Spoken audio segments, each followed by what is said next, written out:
Everfree Guardian, Chapter 3, Part 2.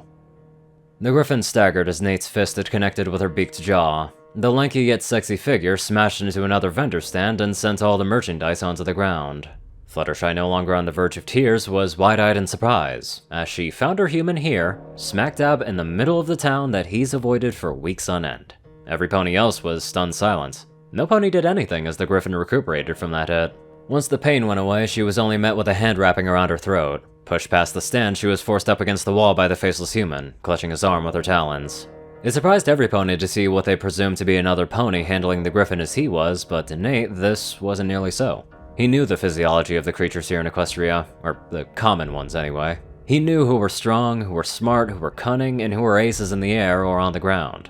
Nate never got into a fight that he couldn't win when concerning a pony. Hell, they're horses for Christ's sake. Different world or not, they still had 2,000 pounds of force per square inch packed in a single kick. And Earth ponies like Applejack can hit with twice that.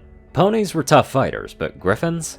They're not even close. Get your fucking hands off me! The griffin looked down at the human, seeing through the shadows of his hood and finding pure white eyes glaring back at her. Nate said nothing. As he looked up at her, the defiant stare that she gave returned with his own. Glancing to the side, he let the griffin down, only to shatter a window shutter upside her head. Splinters and small fragments of wood sprayed everywhere as Nate swung the shutter out from its hinge, a small portion being the only thing that remained after it hit the griffin. Grabbing the feathered fiend by her head, Nate turned and shoved her to the ground, head first.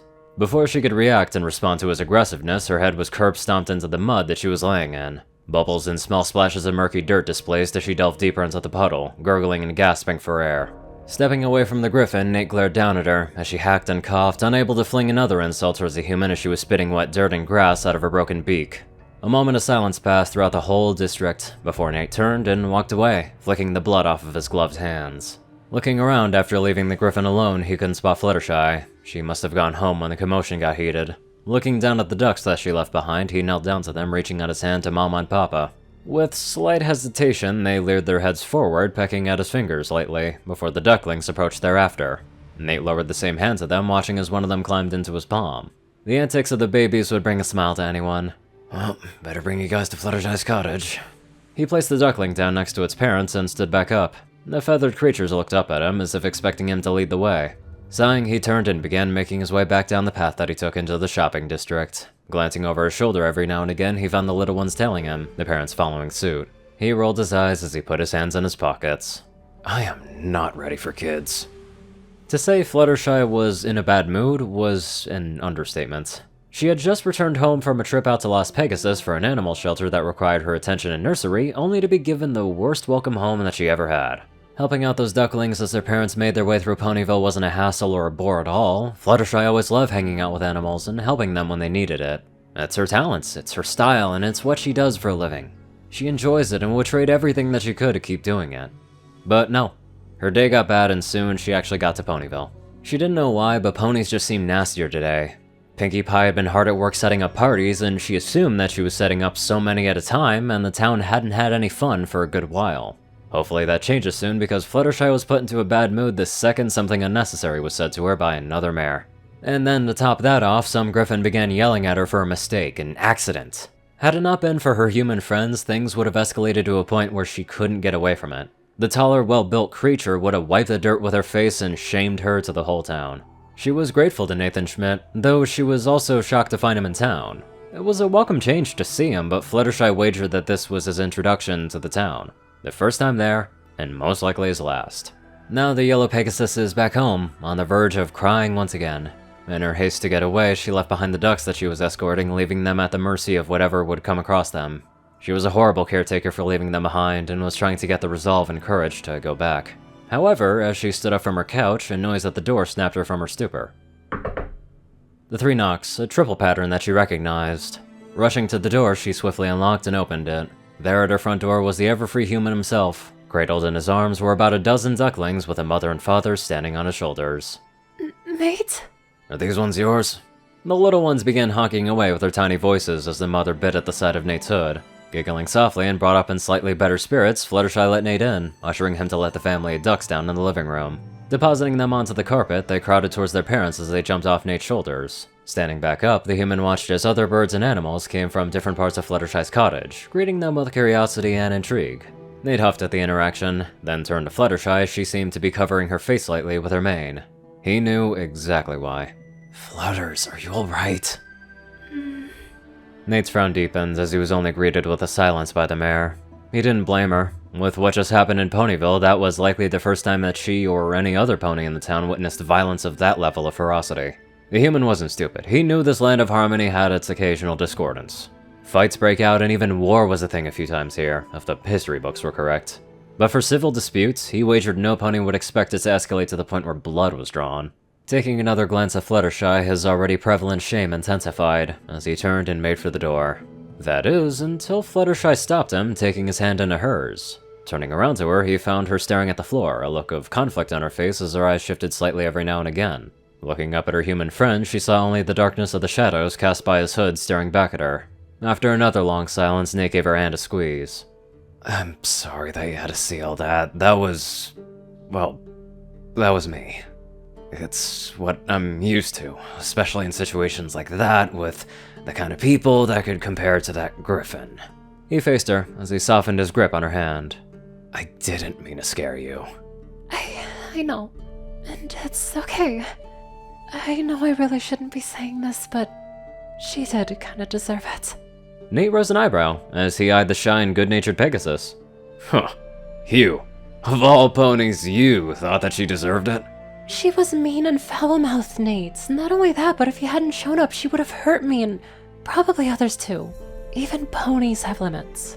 The human gave her that. Even the friendliest and quietest have fuses, and with Fluttershy, he didn't want to imagine what she'd look like if her fuse had lit, and she exploded. God forbid if that ever happened. He watched her as she let him go, turning and taking off her coat. Hanging it up on the coat rack, she looked back at Nate as he rubbed the back of his neck. Well, you stay safe, Fluttershy. I should probably stick to the Everfree for a while. No doubt this will get ponies talking again. He backed up towards the door. If you need anything, let me know. I'll be close by.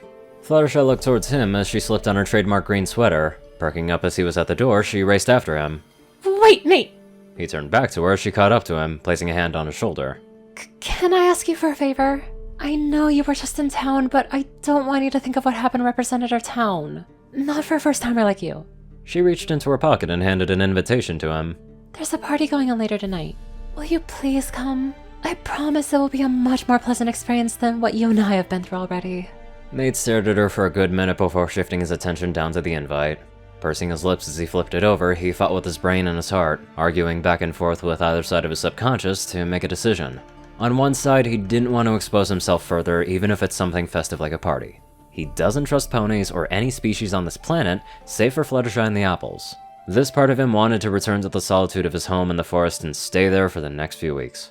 However, the part of him that fought back with equal strength in his mind was a part motioning for him to take the invitation and go. It was the optimism in him that slowly returned in the prior weeks that he's been in Equestria.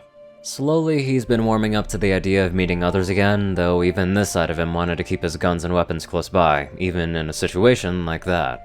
Stuck at a crossroad, he did a mental coin flip and sighed, as he gradually nodded. Yeah, sure. Fluttershy was taken aback, fully expecting some sort of resistance from him.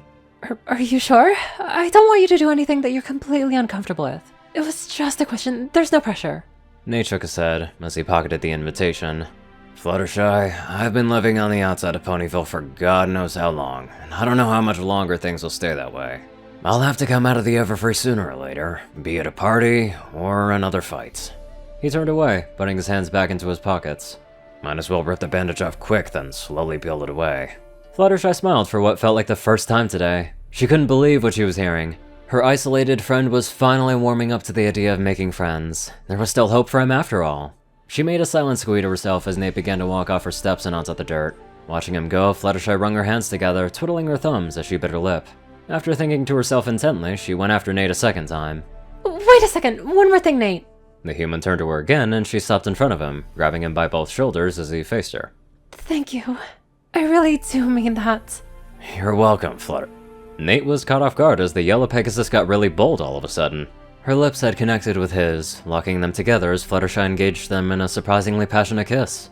This wasn't like a lip-on-lip sweet kiss. Fluttershy was showing gratitude in one of the most sensual experiences Nate had ever felt. and with her tongue ravaging all the nerves in his mouth, he could barely feel his body, much less stop her. What felt like an hour-long makeout was actually just a few seconds. As soon as Fluttershy was satisfied, she parted her lips with a small pop, leaving Nate with his mouth agape. Giggling, the Pegasus turned back to her door, walking inside and waving to him as she leaned on her door. Bye-bye, Mr. Schmidt. I'll see you at the party. She closed the door before Nate could respond or react, leaving him to process all that had happened in the span of a few seconds. Honest to God, his face could become a meme from how long he stood there like that. But he soon snapped himself out of it and slowly drifted towards the road leading back to his home. So I don't know what this means. Does this mean that they're actually officially together, or is it just a one-time deal? I don't know. Anyways, let's get on to our romantic donators. Top donators: Peter Coulthard, J Tin Man, Darkside, Gauntlet, and only one thing. TacoCat598, Zar630, Strix, Rayden, Narwhals, Black Moonheart, Drake Lovedragon, Pastel Skies, Austin Roland, CrazyKiller557, Stu Hex, Will, Omicron Lyrae, Dospo, Delta Omega, Jack Cadge, RuneScythe9852, Madman Stan, Leslie Perkett, Hunter Norman, Stephen Bingham, LineGod12, Sorcerer Constantine, Hut Zaza, and many more energetic people. Thank you all so much for watching this video and live life to the fullest.